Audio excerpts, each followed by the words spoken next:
Hello friends, कैसे हैं आप सभी लोग। एक बार फिर से वेलकम है आप सभी का दीपा एकेडमी पर। मैं हूं दीपा। आज मैं आप सभी के लिए एक मोस्ट इंपॉर्टेंट क्लास लेकर आ गई हूं। तो जल्दी से आप सभी जुड़ जाइए दीपा एकेडमी से और फिर शुरू करते हैं आज की क्लास।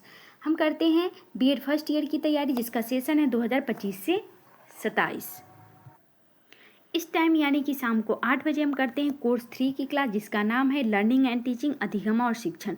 तो आज हम करने वाले हैं कोर्स 3 का क्लास नंबर 3 और इसमें हम शुरू कर रहे हैं यानी कि पढ़ रहे हैं अभी यूनिट नंबर 1।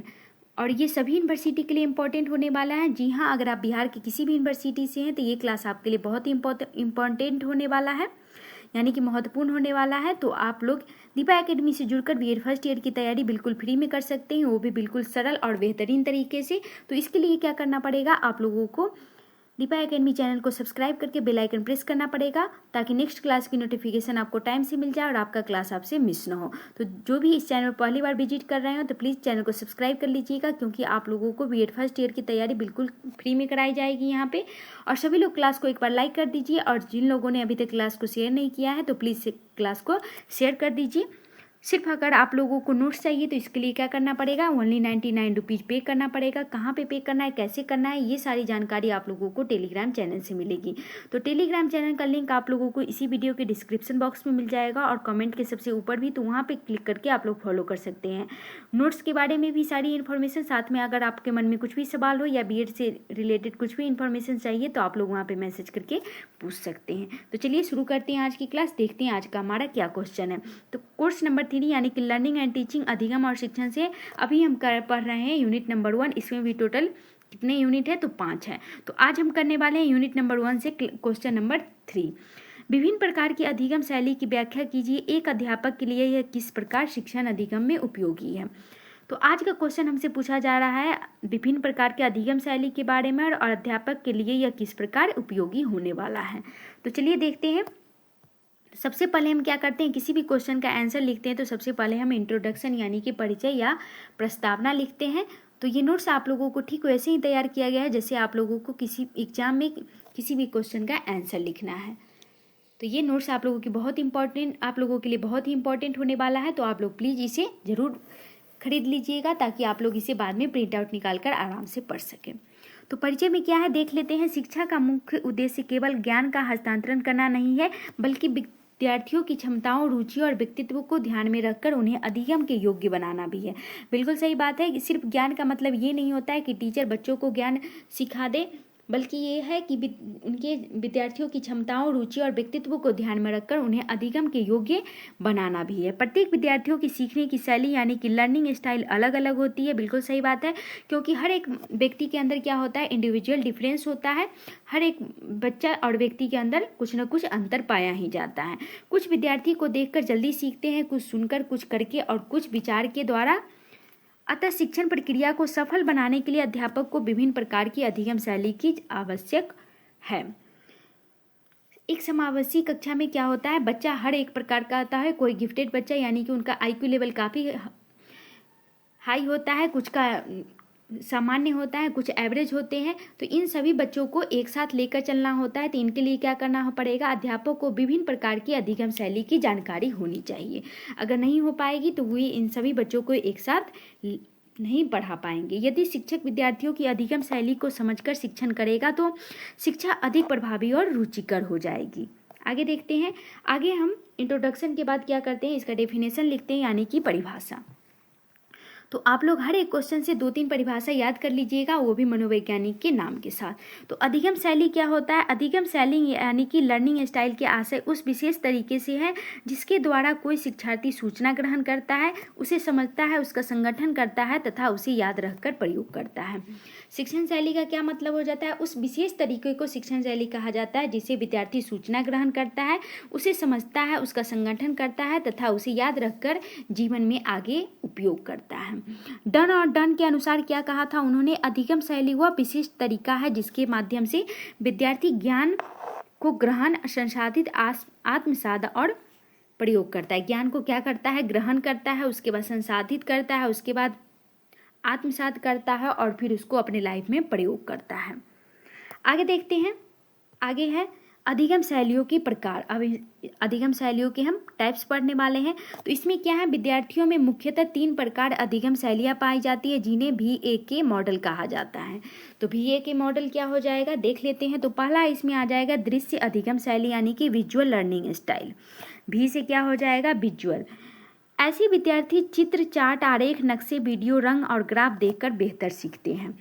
जो दृश्य अधिगम शैली में आ जाते हैं तो वो क्या करते हैं, इसमें ऐसे विद्यार्थी आते हैं जो चित्र, चार्ट, आरेख, नक्शे, वीडियो, रंग और ग्राफ देखकर बेहतर तरीके से सीखते हैं।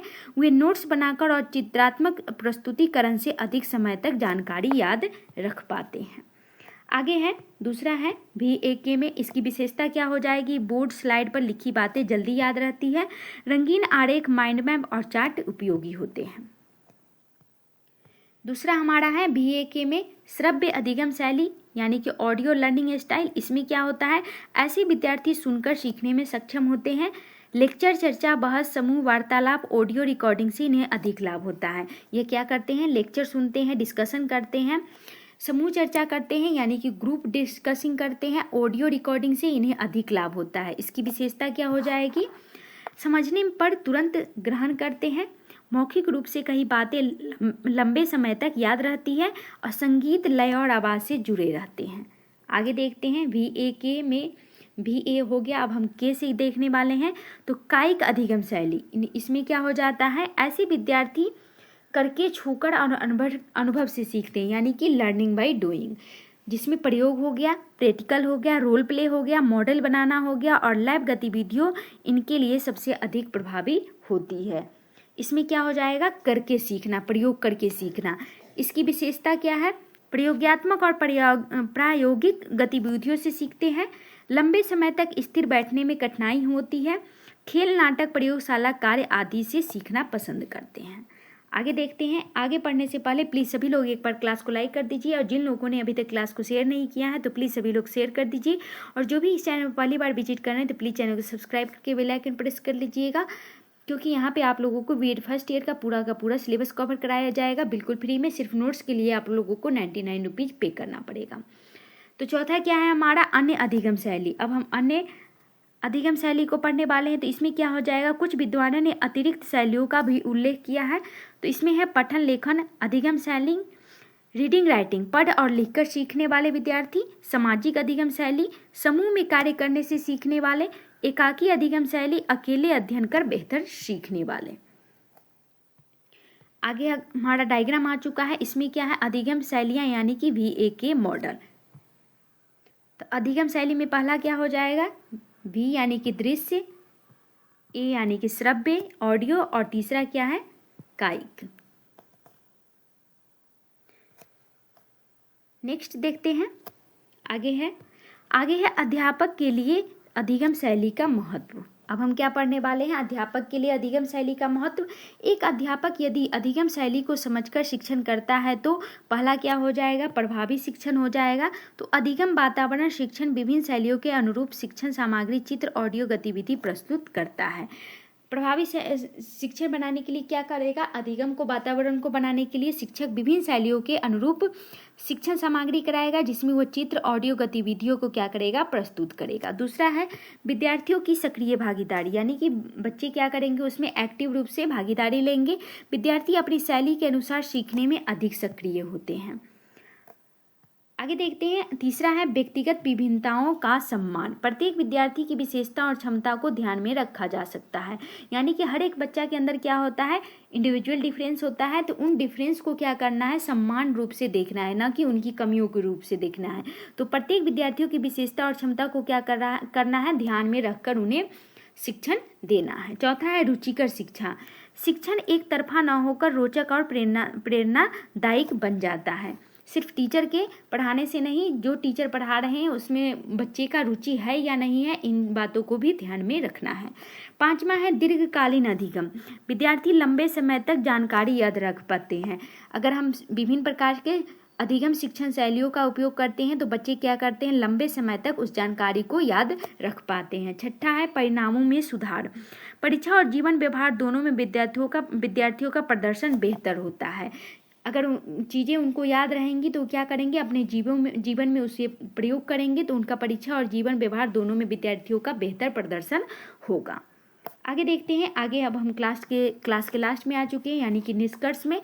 तो क्लास छोड़ने से पहले प्लीज़ सभी लोग क्लास को लाइक कर दीजिएगा और चैनल को सब्सक्राइब कर दीजिएगा, और जो भी इस चैनल पर पहली बार आए हों और बेल आइकन प्रेस जरूर कर लीजिएगा, ताकि नेक्स्ट क्लास की नोटिफिकेशन आपको टाइम से मिल जाए। और ज़्यादा से ज़्यादा कमेंट करके आप लोगों को फीडबैक देना है, ताकि इंटरनल मोटिवेशन मिले आपके लिए ऐसे ही अच्छे अच्छे कंटेंट के साथ क्लास लाने के लिए। और प्लीज़ सभी लोग क्लास को शेयर भी कर दीजिए। और जिन लोगों को भी नोट्स चाहिए तो क्या कीजिए, आप लोग टेलीग्राम चैनल को भी फॉलो कर लीजिए, क्योंकि आप लोगों को नोट्स कैसे लेना है, कहाँ मिलेगा, ये सारी जानकारी आप लोगों को वहीं पे मिलेगी।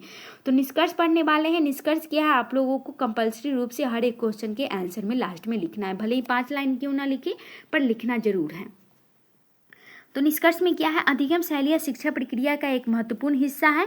प्रत्येक विद्यार्थी की सीखने की पद्धति अलग अलग होती है, अतः एक ही तरीका सभी विद्यार्थियों पर लागू नहीं किया जा सकता। बिल्कुल सही बात है। बच्चे के अंदर क्या होता है, इंडिविजुअल डिफरेंस होता है, उनके सीखने की शैलियाँ अलग होती है, तो एक ही तरीका सभी विद्यार्थियों पर हम लागू नहीं कर सकते हैं। एक आदर्श अध्यापक को चाहिए कि वह दृश्य, श्रव्य और कायिक सभी शैलियों के अनुरूप शिक्षण विधियाँ अपनाएं, जिससे सभी प्रकार के विद्यार्थी क्या हो, लाभान्वित हो।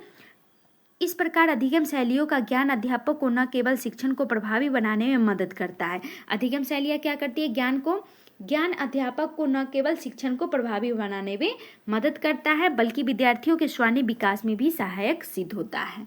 तो इसी के साथ हमारा आज का क्लास खत्म हुआ। क्लास और कंटेंट कैसा लगा आप लोग जरूर बताइएगा। क्लास के अंत तक बने रहने के लिए thank you so much. Class और कंटेंट अच्छा लगे तो लाइक कीजिए, शेयर कीजिए, चैनल को सब्सक्राइब कीजिए और ज़्यादा से ज़्यादा कमेंट करके फीडबैक दीजिएगा। अगर आप लोगों को नोट्स चाहिए तो इसके लिए आप लोग टेलीग्राम चैनल को भी फॉलो कर लीजिएगा। आप लोगों को उसका लिंक आप लोगों को इसी वीडियो के डिस्क्रिप्शन बॉक्स में मिल जाएगा। और क्लास से रिलेटेड भी आपके मन में कुछ भी सवाल हो तो वहाँ पे मैसेज करके पूछ सकते हैं। तो आज के लिए बस इतना ही, मिलते हैं नेक्स्ट क्लास में। जय हिंद, जय भारत।